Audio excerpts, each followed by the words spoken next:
Je pense qu'on n'a jamais autant fait de fêtes sur un film que sur le nôtre.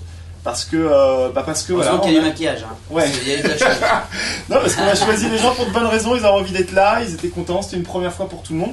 Et moi, j'ai fait beaucoup de films pour beaucoup d'autres metteurs en scène. Et c'était quelque chose auquel je tenais aussi, c'est de faire en sorte que les gens, et notamment l'équipe, soient contents d'être là et investis dans le film. Parce que j'ai vécu beaucoup d'exemples inverses. Et du coup, voilà, on a essayé de créer une ambiance qui s'est faite, hein, et du coup, ça finissait souvent chez moi ou chez l'autre, et le vendredi, alors que d'habitude tout le monde chez l'habitant, non mais du coup, habituellement le vendredi tout le monde rentre chez soi, et là ça finissait jusqu'à pas d'heure, et voilà, et ça se sent aussi, je crois aussi dans le film, voilà. Ben, en fait, moi, c'était très important pour moi qu'on se connaisse mieux tous avant de tourner.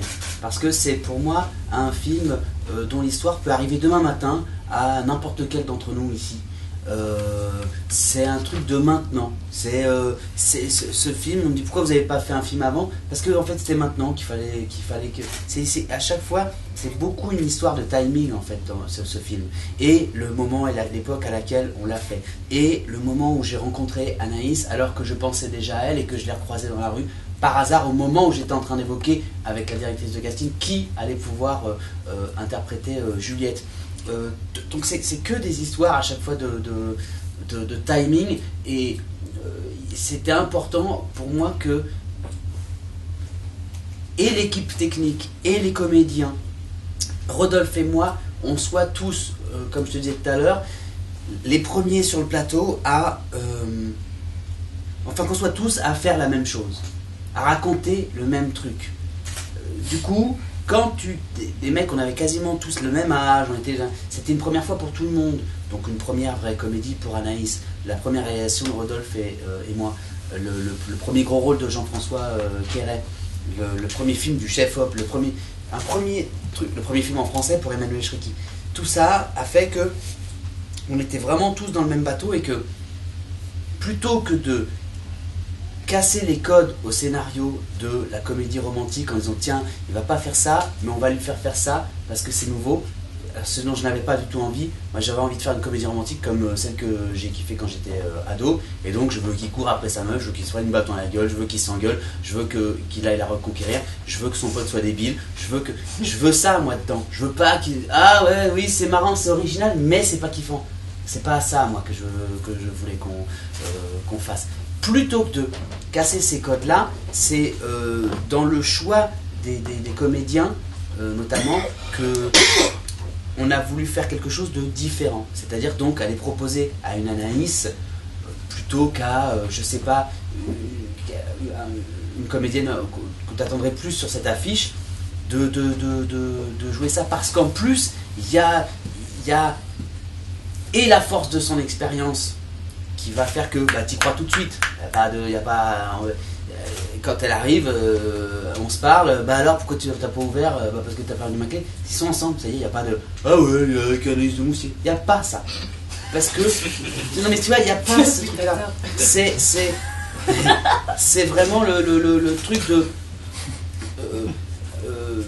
Chacun des comédiens avait tellement à faire, avait tellement envie d'être là.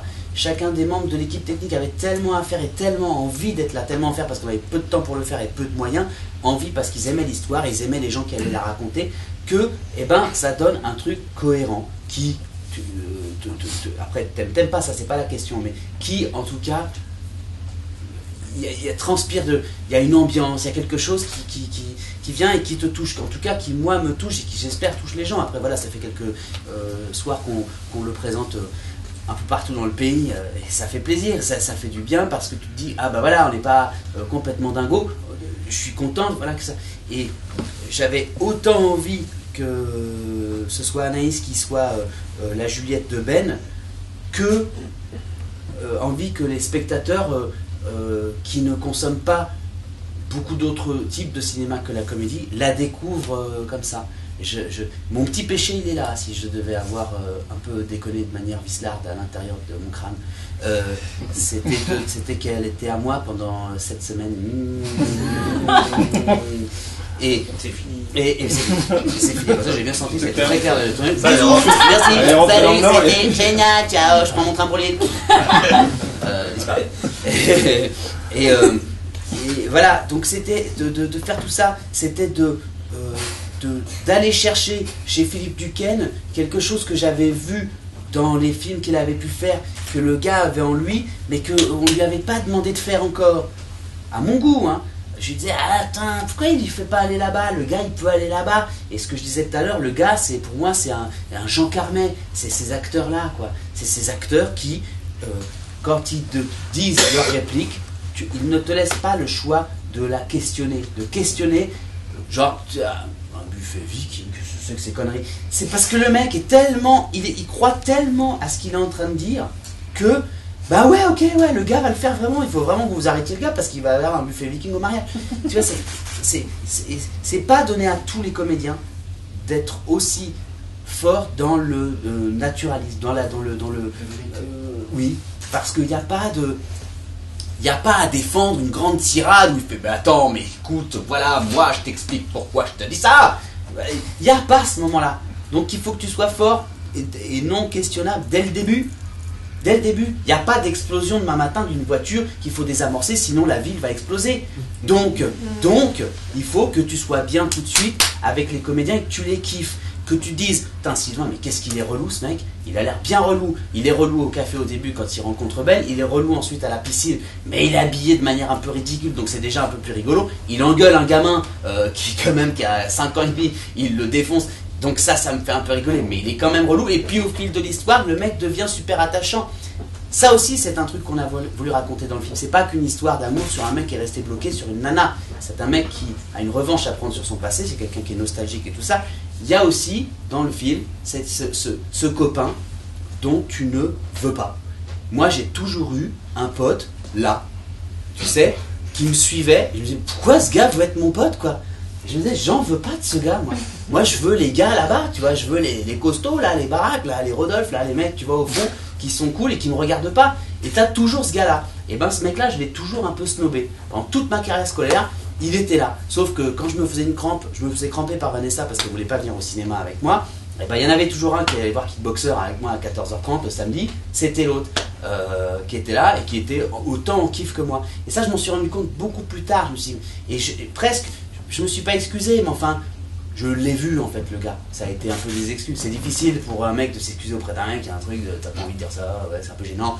Dans le film d'ailleurs, il est un peu gêné, Ben, quand il s'excuse, entre guillemets. Il formule ça bizarrement, mais voilà.